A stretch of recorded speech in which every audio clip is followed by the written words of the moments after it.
Assalamualaikum warahmatullahi wabarakatuh. Perkenalkan, nama saya Yuliani dari kelas 4C, NIM 20181212144. Di sini saya akan membahas tentang reksadana dan mencoba menganalisis salah satu jenis reksadana. Nah, sebelum kita menganalisis, kita harus tahu apa sih reksadana itu. Reksadana menurut Undang-Undang Nomor 8 Tahun 1995 tentang pasar modal, reksadana adalah wadah yang digunakan untuk menghimpun dana dari masyarakat yang kemudian diinvestasikan dalam sebuah portofolio efek. Maksudnya, misal kita sebagai investor, kita punya uang, kemudian kita tertarik untuk menginvestasi di pasar modal, khususnya bagi pemodal kecil. Nah, dibentuklah reksadana ini. Reksadana ini akan menghimpun dana-dana dari investor yang akan dibelikan berbagai instrumen keuangan seperti saham, obligasi, pasar uang yang dikelola oleh manajer investasi. Jadi, untuk kalian yang baru memulai investasi atau pemula, cocok untuk bergabung di reksadana. Karena hanya dengan modal 10.000, kalian sudah mempunyai reksadana. Dilihat dari portofolio investasi, reksadana dapat dibedakan menjadi 6. Yang pertama yaitu ada reksadana pasar uang, reksadana pendapatan tetap, yang ketiga ada reksadana saham, yang keempat ada reksadana campuran, yang kelima ada reksadana terproteksi, dan yang terakhir yaitu ada reksadana penjaminan. Nah, di sini saya akan menganalisis salah satu reksadana pasar uang. Kenapa saya memilih reksadana pasar uang? Karena reksadana jenis ini hanya melakukan investasi pada efek bersifat hutang dengan jatuh tempo kurang dari 1 tahun. Tujuannya adalah untuk menjaga likuiditas dan pemeliharaan modal. Karakteristik dari reksadana pasar uang ini sendiri yaitu risiko rendah, berpotensi memberi hasil investasi lebih tinggi daripada deposito. Nah, bisa kita lihat yaitu ada reksadana pasar uang, ada grafiknya di sini dan ada NAV-nya yaitu sebesar 1,516,70. Selanjutnya yaitu ada manajer investasi dan bank kustodian. Manajer investasi dari Manulife Dana Kas 2 yaitu dari Manulife sendiri, dan bank kustodian yaitu ada Standard Chartered. Selanjutnya yaitu ada alokasi aset Manulife Dana Kas 2. Pengalokasian oleh manajer investasi digunakan atau diinvestasikan. Di sini ada BEIAIJ, BUSAUT, BNGAIJ, BBTNIJ, ADMFIJ. Nah, selanjutnya saya akan membahas sedikit tentang fund fashion dari Manulife Dana Kas 2, yaitu di sini ada tujuan investasi, yaitu Manulife Dana Kas 2 bertujuan untuk mendapatkan pendapatan dan likuiditas yang tinggi dan mempertahankan nilai aktiva bersih atau NAB. Di sini juga ada informasi produk. Yang pertama yaitu ada tanggal peluncuran, yaitu pada tanggal 23 Januari 2009.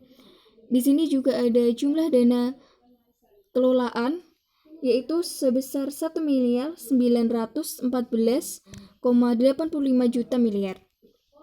Mata uang di sini yaitu rupiah, jenis dana yaitu pasar uang, valuasi yaitu harian, bank kustodian yaitu Standard Chartered Bank, biaya jasa pengelolaan MI yaitu maksimal 2,00%, nilai aktiva bersih atau unit yaitu 1.510,29. Di sini juga ada biaya pembelian, pengalihan dan penjualan yaitu nil. Nah, di sini juga ada klarifikasi risiko. Dapat kita lihat yaitu ada pasar uang, pendapatan tetap, campuran dan saham. Klarifikasi risiko ditetapkan berdasarkan jenis reksadana. Investasi reksadana dengan tidak terbatas dari risiko investasi, termasuk di dalamnya kemungkinan berkurangnya nilai awal investasi, nilai unit penyertaan reksadana, serta hasil investasinya dapat naik atau turun sesuai dengan kondisi pasar dan kualitas aset yang mendasari. Dapat kita lihat yaitu di sini ada grafik kinerja. Nah, grafik kinerja dari Manulife Dana Kas 2 ini dapat kita lihat dari bulan Januari 2009 sampai dengan September 2019.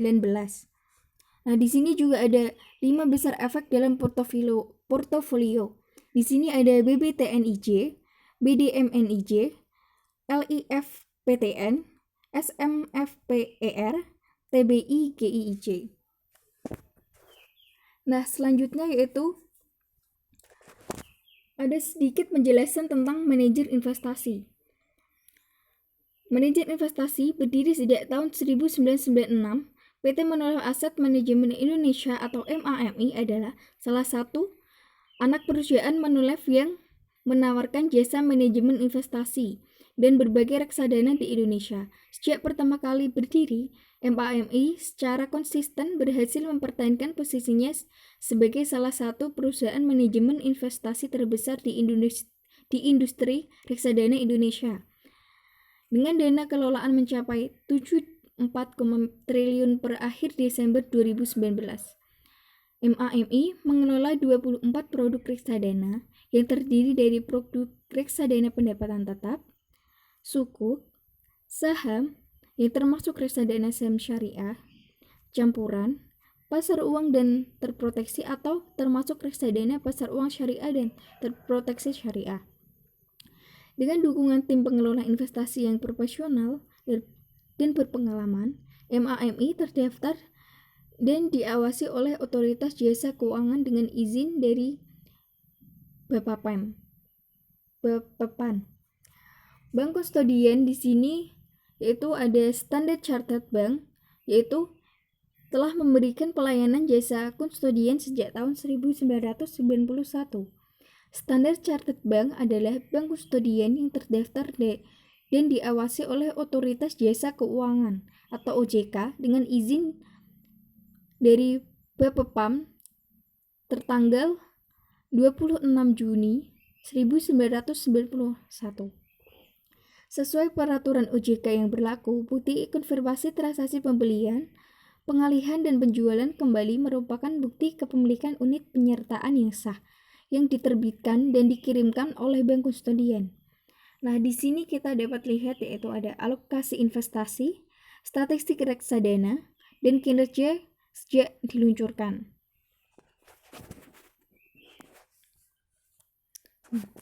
Selanjutnya saya akan membahas sedikit tentang prospektus dari Manulife Dana Kas 2. Nah, di sini reksadana Manulife Dana Kas 2 adalah reksadana berbentuk kontrak investasi kolektif atau KIK berdasarkan Undang-Undang Nomor 8 Tahun 1995 tentang pasar modal. Manulife Dana Kas 2 bertujuan untuk mendapatkan pendapatan dan likuiditas yang tinggi dan mempertahankan nilai aktiva bersih NAB. Manulife Dana Kas 2 ini mempunyai komposisi portofolio efek sebesar 100% pada instrumen pasar uang dalam negeri dan atau efek bersifat utang yang diterbitkan oleh pemerintah Republik Indonesia atau korporasi yang telah dijual dalam penawaran umum dan diperdagangkan di Bursa Efek Indonesia dengan jangka waktu tidak lebih dari 1 tahun. Sisa jatuh temponya tidak lebih dari 1 tahun sesuai peraturan undang-undang yang berlaku di Indonesia. Nah, di sini ada penawaran umum, yaitu PT Manulife Asset Management Indonesia itu sebagai manajer investasi melakukan penawaran umum atas unit penyertaan Manulife Dana Kas 2 secara terus-menerus hingga mencapai jumlah 4 miliar unit penyertaan. Setiap unit penyertaan Manulife Dana Kas 2 ditawarkan dengan harga sama dengan nilai aktiva bersih NBA awal yaitu sebesar 1.000 per unit penyertaan pada hari pertama penawaran. Selanjutnya, harga pembelian setiap unit penyertaan ditetapkan berdasarkan nilai aktiva bersih Manulife Dana Kas 2 pada akhir hari bursa yang bersangkutan. Nah, di sini ada pemegang unit penyertaan Manulife Dana Kas 2 itu dapat menjual kembali sebagian atau seluruh unit penyertaan yang dimilikinya kepada manajer investasi sesuai dengan penyertaan atau persyaratan yang ditetapkan dalam prospektus dan dalam formulir penjualan kembali di unit penyertaan.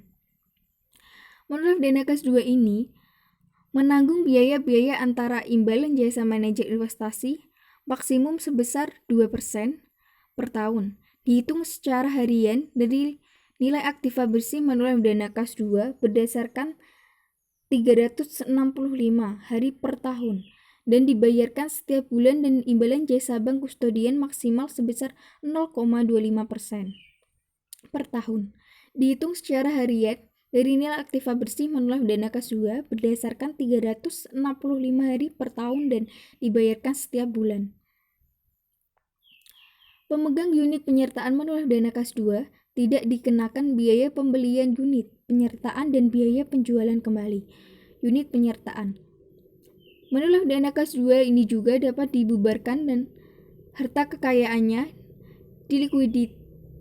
dilikuidasi apabila terjadi kondisi-kondisi lainnya seperti yang disebutkan tadi ya.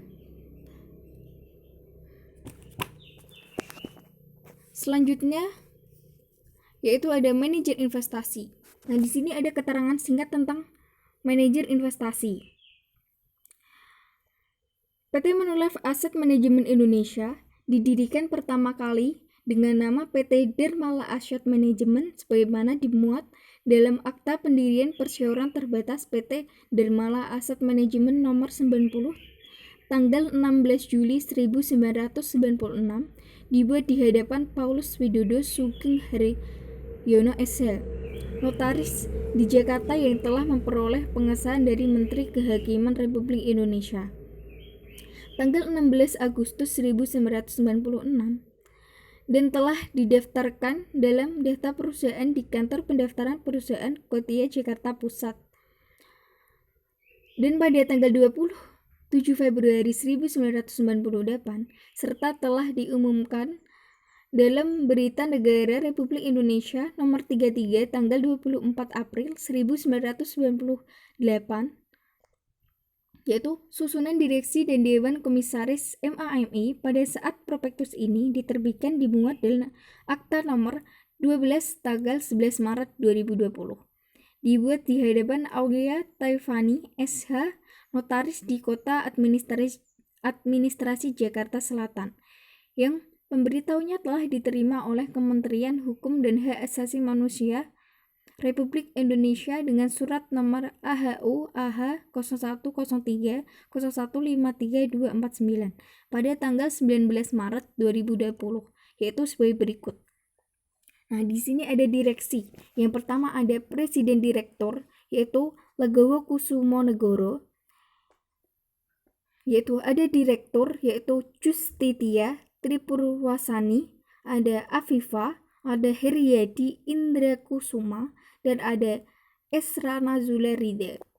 Dan di sini juga ada dewan komisaris. Yang pertama yaitu ada presiden komisaris, yaitu ada Gianni Fiaco. Komisaris yaitu Michelle F. Domarmut. Nah, selanjutnya yaitu ada pengalaman manajer investasi. PT Manulife Asset Management Indonesia telah memperoleh izin usaha sebagai manajer investasi berdasarkan surat keputusan Ketua Badan Pengawas Pasar Modal. Sampai dengan akhir Desember 2019, PT Manulife Asset Management Indonesia mengelola 24 reksadana yang terdiri dari reksadana pendapatan tetap, sukuk, saham, campuran, pasar uang, dan terproteksi dengan total dana kelolaan mencapai 74,8 triliun per 31 Desember 2019, menjadikan MAMI sebagai salah satu perusahaan manajemen investasi terbesar di Indonesia. Beragam penghargaan dan pengakuan dari pihak eksternal dianugerahkan kepada MAMI sebagai perusahaan manajer investasi terbaik. Penghargaan Best Offshore Fund House dianugerahkan oleh Asian Investor tahun 2018 dan 19 dan mendapatkan penghargaan Top Investment House in ASEAN Local Equity Bond dari The Asset Benchmark Research tahun 2015 sampai 2019 dan penghargaan Best Fund House dari ASEAN Asset Management pada tahun 2015, 2016, dan tahun 2018. Di sini ada penjelasan tentang bank kustodian. yaitu keterangan singkat tentang bank kustodian sendiri, yaitu Standard Chartered Bank memperoleh izin pembukaan kantor cabang di Jakarta berdasarkan surat keputusan Menteri Keuangan Republik Indonesia tanggal 1 Oktober 1968 untuk melakukan usaha sebagai bank umum. Selain itu, Standard Chartered Bank cabang Jakarta juga telah memiliki persetujuan sebagai kustodian di bidang pasar modal berdasarkan surat keputusan Ketua Badan Pengawas Pasar Modal dan tanggal 26 Juni 1991, dan oleh karenanya terdaftar dan diawasi oleh otoritas jasa keuangan. Nah, di sini ada pengalaman bank kustodian.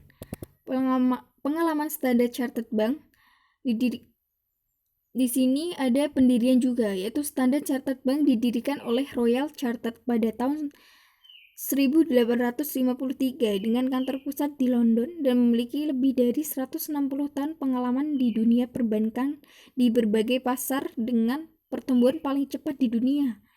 Standard Chartered Bank memiliki jaringan global yang sangat ekstensif dengan lebih dari 1.700 cabang di 70 negara di kawasan Asia Pasifik, Afrika, Timur Tengah, Eropa, dan Amerika.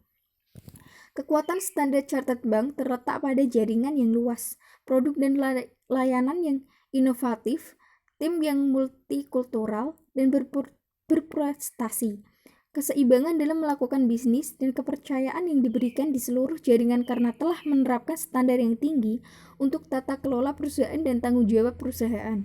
Di Indonesia, Standard Chartered Bank telah hadir sejak tahun 1863 yang ditandai dengan pembukaan kantor pertama di Jakarta saat ini. Saat ini Standard Chartered Bank memiliki 12 kantor cabang yang terbesar di 6 kota besar di Indonesia. Standard Chartered Securities Service mulai beroperasi di Indonesia pada tahun 1991 sebagai bank kustodian asing pertama yang memperoleh izin dari Bapepam yang sekarang yaitu menjadi OJK, dan memulai jasa fund service sejak tahun 2004 yang telah berkembang dengan sangat pesat hingga saat ini sebagai salah satu penyedia jasa fund service utama dan cukup diperhitungkan di pasar lokal. Nah, di sini ada manfaat berinvestasi pada Manulife Dana Kas 2. Yang pertama yaitu pengelolaan profesional.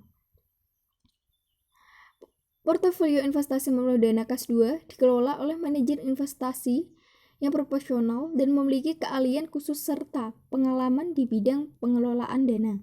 Portofolio dimonitor secara terus-menerus dan didukung oleh akses informasi pasar yang lengkap agar dapat diambil keputusan yang tepat dan tepat.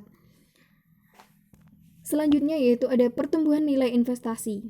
Reksadana adalah kumpulan dana dari pemegang unit penyertaan yang dikelola secara terarah dan dapat dipertanggungjawabkan. Maka dengan akumulasi dana yang terkumpul dari Manulife Dana Kas 2 ini dapat melakukan transaksi secara kolektif dengan biaya transaksi yang efisien. Dan selanjutnya yaitu ada diversifikasi investasi. Di sini yaitu merupakan salah satu langkah utama Manulife Dana Kas 2 untuk mengurangi risiko. Dalam melakukan diversifikasi, manajer investasi melakukan pemilihan berbagai efek atau penetapan pada instrumen pasar uang secara selektif. Selanjutnya yaitu likuiditas atau unit penyertaan mudah dijual kembali. Pemegang unit penyertaan Manulife Dana Kas 2 ini dapat menjual kembali unit penyertaannya. Hal ini karena manajer investasi wajib membeli kembali unit penyertaan yang dijual oleh pemegang unit penyertaan kepada manajer berdasarkan nilai aktiva bersih pada hari bursa yang bersangkutan. Selanjutnya yaitu ada transparansi informasi. Manulife Dana Kas 2 ini wajib memberikan informasi atas perkembangan portofolio investasi dan pembiayaannya secara berkesinambungan, sehingga pemegang unit penyertaan dapat memantau perkembangan hasil investasi tersebut. Nah, di sini ada faktor-faktor risiko yang utama. Semua investasi, termasuk investasi reksadana, selalu mengandung risiko, meskipun di sini Manulife Dana Kas 2 ini mencoba mengurangi risiko dengan investasi pada portofolio yang memiliki risiko yang rendah. Hal ini tidak menghilangkan seluruh risiko. Tidak ada satu investasi yang cocok untuk semua pemodal, dan calon pemodal harus meminta pendapat profesional sebelum berinvestasi. Risiko utama yang dapat mempengaruhi kinerja Manulife dana kas 2 yaitu di sini ada risiko berkurangnya nilai unit penyertaan. Manulife dana kas 2 memiliki risiko fluktuasi nilai aktiva bersih, dan tidak ada jaminan bahwa nilai aktiva bersih akan selalu meningkat selama jangka waktu reksadana. Nah, selanjutnya yaitu ada risiko likuiditas. Kemampuan manajer investasi untuk membeli kembali unit penyertaan dari pemodal tergantung pada likuiditas dan portofolio reksadana. Jika pada saat yang bersamaan sebagian besar atau seluruh pemegang unit penyertaan melakukan penjualan kembali unit penyertaan, maka dapat terjadi manajer investasi tidak memiliki cadangan dana kas yang cukup untuk membayar seketika unit penyertaan yang akan dijual kembali. Selanjutnya yaitu ada risiko perubahan alokasi efek dan kebijakan investasi. Dalam hal ini, terjadi penjualan kembali unit penyertaan saat yang bersamaan oleh sebagian besar atau seluruh pemegang unit penyertaan, maka dapat terjadi manajer investasi tidak memiliki cadangan dana kas untuk cukup untuk membayar seketika unit penyertaan yang dijual kembali, seperti risiko pada likuiditas tadi ya. Selanjutnya yaitu ada risiko perubahan kondisi ekonomi dan politik. Manulife dana kas 2 ini menginvestasikan sebagian besar dananya pada efek bersifat utang yang dikeluarkan oleh negara Republik Indonesia dan instrumen pasar uang. Selanjutnya yaitu ada risiko nilai investasi. Nilai investasi Manulife dana kas 2 sangat tergantung pada risiko penerbit efek dan perubahan peraturan perpajakan. Antara lain hal-hal berikut, yaitu pembayaran kupon obligasi oleh pemerintah Indonesia sesuai dengan jadwal, pembelian kembali obligasi negara secara wajib oleh pemerintah Indonesia dalam rangka reprofiling, pembayaran pokok obligasi oleh pemerintah Indonesia pada tanggal jatuh tempo, dan perubahan peraturan perpajakan. Selanjutnya yaitu ada risiko perubahan peraturan perpajakan. Dalam peraturan perpajakan, Manulife dana kas 2 ini atau investasi pada efek bersifat ekuitas, utang dan instrumen pasar utang di kemudian harinya direvisi. Maka tujuan investasi dari Manulife dana kas 2 ini yaitu ditetapkan di depan dan dapat menjadi tidak terpenuhi karena kondisi. Nah, tujuan investasi Manulife dana kas 2 ini dan membuat prospektus ini tidak berlaku atau tidak relevan lagi. Selanjutnya yaitu ada risiko tingkat suku bunga. Perubahan tingkat suku bunga di pasar keuangan dapat menyebabkan kenaikan atau penurunan harga instrumen investasi dalam portofolio reksadana yang dapat berpengaruh terhadap nilai aktiva bersih atau NAB dari Manulife dana kas 2 itu. Sekian presentasi dari saya. Mohon maaf kalau ada salah kata. Wassalamualaikum warahmatullahi wabarakatuh.